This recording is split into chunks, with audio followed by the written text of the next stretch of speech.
You can be forgiven of repeated sins if you do these two things. The Bible says when we confess our sins to God, He is faithful and just to forgive us.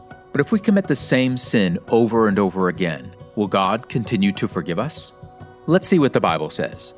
But before we get into it, if you're new to this channel, we make these videos to explain Bible topics in an easy-to-understand way.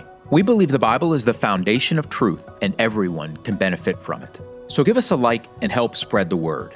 But back to the question, does God forgive repeated sins? The answer is yes, if we're taking two necessary steps. The first step is to truly repent. If a sin is being repeated, it raises the question, have we sincerely repented? Real repentance means changing from our way of breaking God's laws, that is sin, to obeying His commandments. Repentance is more than just avoiding one sin. It is about surrendering our entire way of life to a life of obedience to God. Repentance is driven by what is called a godly sorrow. 2 Corinthians chapter 7 explains, "Your sorrow led to repentance. You were made sorry in a godly manner. For godly sorrow produces repentance leading to salvation. But the sorrow of the world produces death. What diligence it produced in you, what clearing of yourselves, what vehement desire, what zeal, what vindication." Godly sorrow creates in someone a powerful desire to change, while worldly sorrow leads to guilt and shame but no lasting transformation. Having a powerful desire to change means modifying our life to overcome that sin. It includes not making provisions or preparations for the flesh to fulfill its lusts. But what happens when we try to change and we find ourselves repeating the same sin? That is a good question, and here are some things to consider. Are we only sorry because we don't like the guilt and shame we feel after committing the sin? Or are we sorry because we sinned against the God of the universe, who loves us so much He allowed His Son to die for us?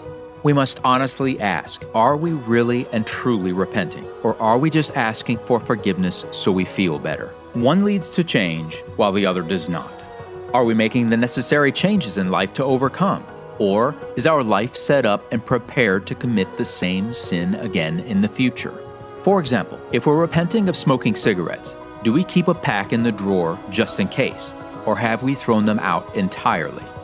If we're repenting of using pornography, are we removing the triggers? Are we making it easier to overcome or more difficult by what we view online? Jesus taught His disciples to take serious steps in changing their lives to get rid of all sin.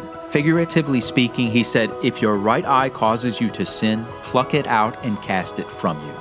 We must ask, is this sin part of a totally wrong way of life we're living? For example, are we spending time with all the wrong people and keeping a lifestyle that lends itself to the same sin we keep repeating? Or is this sin committed in moments of weakness? Are we imploring God on our knees, even with tears sometimes, to change our heart and mind? Do we ask Him for strength to overcome and never commit that sin again?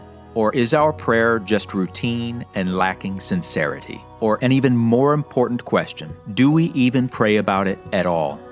Real repentance involves continual overcoming even if we fall down again and again in a sin that has ruled our life for years and often even from childhood. Overcoming is a constant fight. Some battles will be lost while others will be won. Repetitive sins are not easy to overcome. They are often a result of some form of addiction, but with God's strength and a will to overcome, the war can eventually be won. For it is God who works in you both to will and to do for His good pleasure. These addictive struggles can sometimes take years to overcome, and sometimes even a lifetime. The time to begin repenting is always right now. Peter said, "Repent, and let every one of you be baptized in the name of Jesus Christ for the remission of sins, and you shall receive the gift of the Holy Spirit."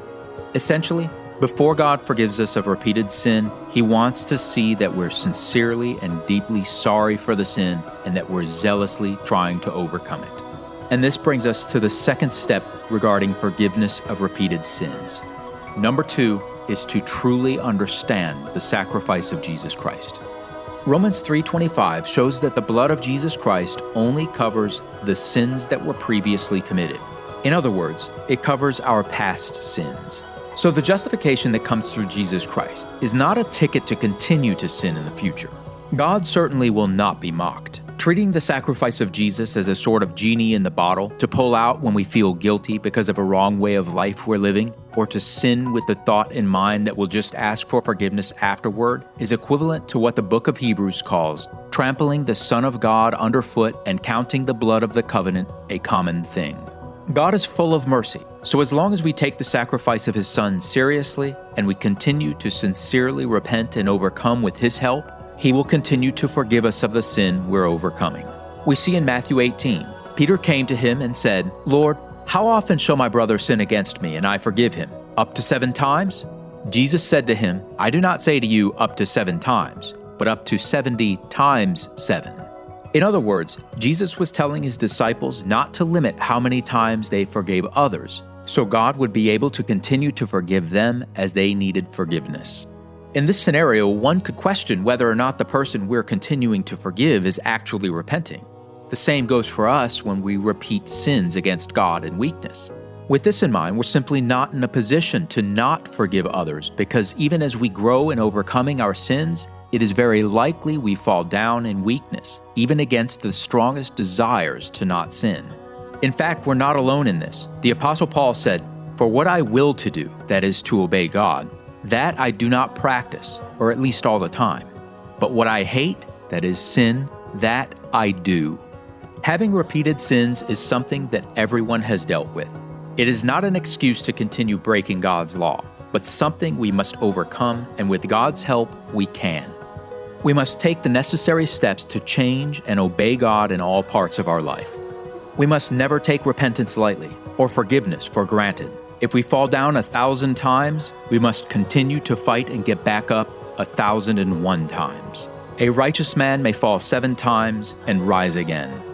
So here is the clear answer to the question, does God forgive repeated sins? If our attitude is right and we commit to change our life as hard as it might be and as long as it might take, God will absolutely continue to forgive us of repeated sins when we confess to Him and continue to come to Him for forgiveness.